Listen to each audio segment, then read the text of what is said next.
Hey guys, this is going to be a Raw review for the 25th of May 2009. It's a little late, but you've probably come to expect that of me, so I apologise.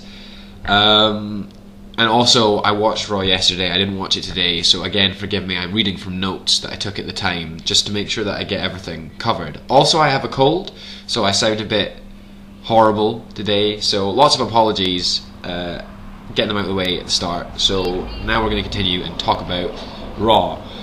I'd like to open by saying I noted that the theme song for Extreme Rules is by some band called Sick Puppies, and I thought that was really appropriate to show on Raw because I consider Raw to be a sick puppy right now. There's so much wrong with Raw, there are so many things that are bad about Raw, it's almost impossible to know where to begin. It's just falling apart, and this show was probably the worst yet. I got a text from Callum, who was watching it live, my broadcast partner, as you know, and it read, "Oh my god, it's 4 minutes in and I'm already struggling to watch this crap." And that's what it felt like. It was really terrible. And we opened with a promo saying that this show was dedicated to the troops, which is fine, but I don't know, I tend to find that every time WWE dedicates something to the troops, they come out with a shockingly awful product. It's almost like insulting. It's horrible. So I was expecting that to set me up for something bad. And then how the show actually opened was just possibly the worst thing I've ever seen on wrestling television. I mean, this was such a horrible, blatant self-massage of Vince McMahon's ego. Nobody cared about this. This was the story goes that WWE was scheduled to play at some arena the basketball team called the Denver Nuggets play at, and their manager or owner or whatever, a guy called Stan Kroenke, wasn't confident that they would make it through to some round of some tournament, so he booked WWE to film Raw in their arena. But they made it through, and he then told Raw that they couldn't hold it there, so Raw's had to move venues. And Vince McMahon has just dedicated a massive segment of this show to complaining about this, basically, and nobody at home cares. It's a televised show, you know, yeah, that's not good business, and it's a shame, but you've got an arena, we just want to watch Raw. This is just, this guy, some guy dressed as this Kroenke fellow, comes down to the ring, and they have some spoof segment where he starts, delivering a typical heel promo.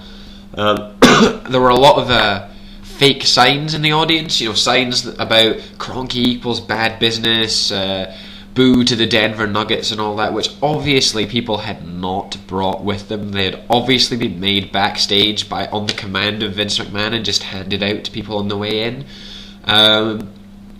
Also, in the audience, there was someone dressed as Jack Nicholson who shook Kroenke's hand. I don't know the backstory of this. I don't know if WWE have a problem with Jack Nicholson. That will come up later. This did reappear. And, this guy impersonating Kroenke is saying, that Vince McMahon's no angel, blah, blah, blah, blah, blah, blah, blah, blah, blah. And McMahon appears, starts going on about how you disrespected WWE fans, I'm not going to let you get away with this. And I was just sitting there thinking, no! What the fuck is this? Just fuck off. This is just not acceptable on programming. Vince says something about he's launching an XBA like he did the XFL, and I thought, dear God, no, please no, not again. But he turns it around, he's not really, it's some kind of dig at this Kroenke bloke. And then Vince goes on to describe a really helpful reaction that he claims he would have given if Kroenke had just phoned him up and tried to sort it out. There is no way Vince McMahon would have acted in such a helpful, considerate manner. It would never have happened. There would have been a huge fuss over it either way. McMahon claims that the E in Stan Kroenke's name stands for Enos, and then makes a lot of penis jokes. Wow, the height of comedy, the height of wit. This is still Vince McMahon who walked past Sabu not that many years ago on television and went, "Look, it's the Taliban. You're not funny, Vince. Don't try." He says something about if you're going to shove around WWE fans, they're going to push back, and he shoves Kroenke to the floor, ending pretty much the worst segment I've ever seen. It made me so angry. Just absolutely atrocious. Really, really, really, really, really, really, really, really, really fucking bad. The Miz appears. It says, Vince McMahon, I respect you, but I would never interrupt you, but I need to talk to people. And he makes some references I don't really remember. It wasn't good promo, particularly not by the Miz's standards. But Cena finally appears to confront the Miz, because Miz is still banging on about how he's going to go 6-0 thing. And they start fighting, and then Priceless appear, and then Batista appears. People keep appearing, making run-ins. Just a mess, a whole mess to start the show. This is, of course, building up to the main event later, which is the 10-man tag match with the mystery partner. I'll come up later. Anyway, moving on. I've talked about that for a long time. That atrocious, horrible start to the show. We had Kelly receiving her Divas title shot against Maurice. Now, I wanted to see this because Kelly is good in the ring. I've seen her in the ring before. She's promising. She's a good young athlete, and I enjoy watching her perform. But I thought before this match, I've not seen her wrestle in months. She hasn't been allowed proper singles television competition in months. So I thought there might be some ring rust. Dear God, this was shockingly awful. This was terrible. Maurice is pretty sloppy anyway, and it was just bad. There was a sort of handspring elbow into the corner by Kelly. I've never really been sold on that move because it's just slow and not very plausible. The match ends when Maurice gets disqualified by shoving Kelly into the table. So, they're obviously pushing Mickie James as the next Divas champion. I'd be very surprised if she wasn't.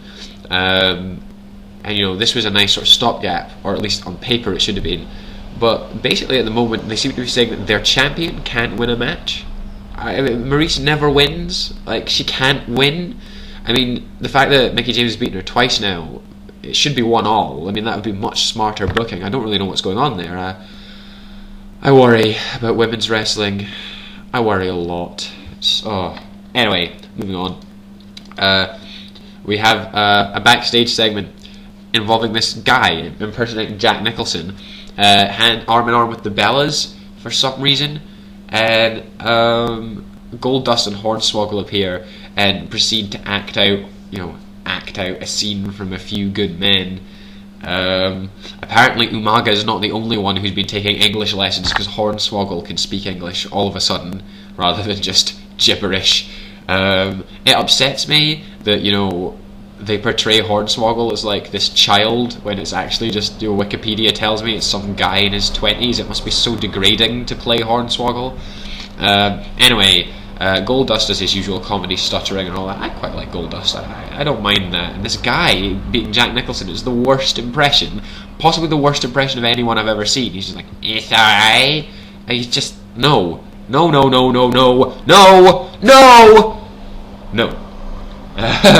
And then we have another segment, which is Flair and Batista backstage. And Batista saying, Rick, don't call out Randy Orton, don't do it tonight, wait until after Extreme Rules when I've decimated him, he's going to be barely alive.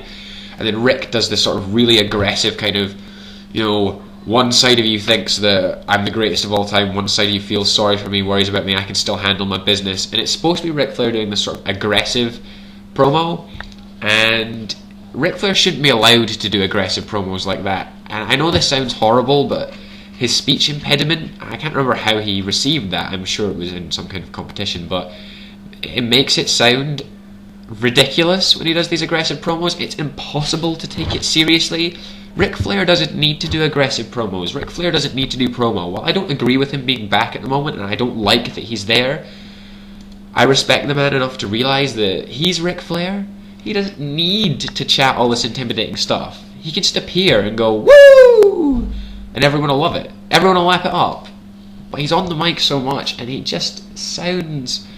I know that's probably a terrible thing of me to say, so if you don't agree with me, I understand. But to me, it seems more like a comedy segment than a serious segment, and he stumbles over his words so much, and I can't handle this Ric Flair promo malarkey. It just doesn't work for me. Anyway, I've got a lot left to talk about, so I'm going to start filming part 2, so please flick over.